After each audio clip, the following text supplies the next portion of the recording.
بسم اللہ الرحمن الرحیم۔ السلام علیکم ناظرین۔ سیدنا رسول کریم صلی اللہ علیہ وسلم اس زمان میں ارشاد فرماتے ہیں کہ جب میں باغ میں طائف والوں کی وجہ سے مغموم ہو کر بیٹھا تھا تو اچانک میں نے اپنا سار اٹھایا، دیکھا کہ بادل کا ایک ٹکڑا مجھ پر سایہ کیے ہوئے ہے۔ پھر جب میں نے غور سے دیکھا تو اس میں حضرت جبرائیل علیہ السلام ہے۔ انہوں نے مجھ سے مخاطب اور کہا، اللہ تعالیٰ نے آپ کی قوم کی حرکتیں اور باتیں ملاحظہ فرمائی ہیں، یعنی جو انہوں نے آپ کے ساتھ بدسلوکی کی ہے اور جو جواب دیا ہے۔ اللہ تعالیٰ نے آپ کی خدمت اقدس میں پہاڑوں کے فرشتے کو بھیجا ہے اور اس کو آپ صلی اللہ علیہ وسلم کے فرمان کے تابع کر دیا ہے۔ آپ صلی اللہ علیہ وسلم سے حکم جو فرمانا چاہیں فرمائیں۔ اس کے ساتھ ہی پہاڑوں کے فرشتے نے مجھے مخاطب ہو کر سلام عرض کیا اور کہا، میں پہاڑوں کا فرشتہ ہوں، ساری دنیا جہاں کے پہاڑ میرے قبضہ اختیار میں ہیں۔ اللہ تعالیٰ نے آپ صلی اللہ علیہ وسلم کی قوم کی باتیں سنی ہیں اور مجھے آپ صلی اللہ علیہ وسلم کی خدمت اقدس میں بھیجا ہے تاکہ آپ جو چاہیں مجھے حکم فرمائیں۔ اگر آپ علیہ الصلوۃ والسلام حکم فرمائیں تو میں ان دو پہاڑوں کے درمیان کچل کر ہلاک کر دوں۔ حضور نبی کریم صلی اللہ علیہ وسلم نے ارشاد فرمایا، میں نہیں چاہتا کہ انہیں ختم کیا جائے، کیونکہ مجھے امید ہے کہ اللہ تعالیٰ ان کی نسل سے ایسے لوگ پیدا فرمائے گا جو اس کی عبادت کریں گے اور کسی کو اس کا شریک نہ ٹھہرائیں گے۔ حضور نبی کریم علیہ الصلوۃ والسلام جب باغ میں بیٹھے ہوئے تھے تو آپ صلی اللہ علیہ وسلم کی پیشانی مبارک پر پریشانی کے اثرات نمایاں تھے۔ ربیہ کے دونوں بیٹے عتبہ اور شیبہ نے وہ سلوک دیکھ لیا تھا جو لوگوں نے آپ صلی اللہ علیہ وسلم کے ساتھ کیا تھا۔ ان کے دل میں رحم کا جذبہ ابھرا اور انہوں نے اپنے ایک نصرانی غلام کو بلایا جس کا نام اداس تھا۔ انہوں نے اداس کے ہاتھ میں انگوروں کا ایک گوشہ دیا اور اسے کہا کہ اسے تھالی میں رکھ کر اس شخص کے پاس لے جانا تاکہ وہ اس کو کھا لے۔ چنانچہ مالک کے فرمان کے مطابق اداس انگور کا گوشہ لے کر حضور علیہ الصلوۃ والسلام کی خدمت عالیہ میں حاضر ہوا اور آپ صلی اللہ علیہ وسلم کے سامنے رکھ کر کہنے لگا، تناول فرمائی۔ حضور علیہ الصلوۃ والسلام نے انگور کی طرف دیکھا تو تناول فرمانے کے لیے دست مبارک بڑھایا تو فرمایا، بسم اللہ الرحمن الرحیم۔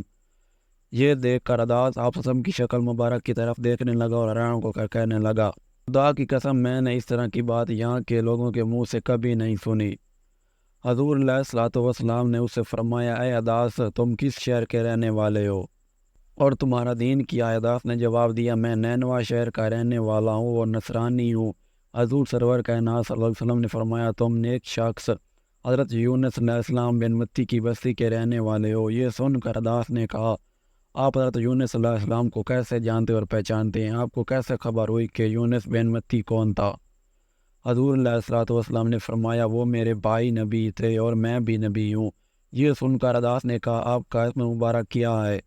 آپ صلی اللہ علیہ وسلم نے فرمایا، میرا نام محمد صلی اللہ علیہ وسلم ہے۔